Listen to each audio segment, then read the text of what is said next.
Entry લેવી હોય તો તમે ક્યાં લેશો વૈશાલી? કયું વેલ પ્લેસ છે કાઉન્ટર?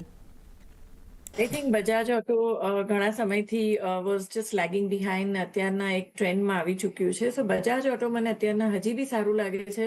અત્યારના 9561નો ભાવ ચાલી રહ્યો છે. સો આઈ થિંક સોરી 9300ના સપોર્ટથી આ સ્ટોક ખરીદી કરી શકાય, બીકોઝ આગળ જતા મને લાગે છે 9800 ટુ 10,000 લેવલ્સ મળી શકે. બીજા બધા જે સ્ટોક્સ છે, જો કે hero Moto I think last week એક સારી ઓપોર્ચ્યુનિટી બની રહી હતી, પણ અત્યારના ઓલરેડી ચાલી ચૂક્યો છે. તો Hero Moto I think 5,800 is an attractive level to reenter. તો આઈ થિંક આમાં થોડા ડિપની રાહ જોવી જોઈએ.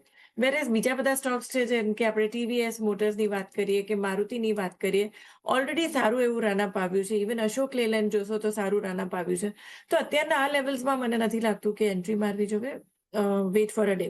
સો 2 સ્ટોક્સ અત્યારના મને ધ્યાનમાં આવે છે. One is Bajaj Auto and second is Hero Moto. Okay, તો હીરો મોટો યસ, પણ બાય ડિપ્સની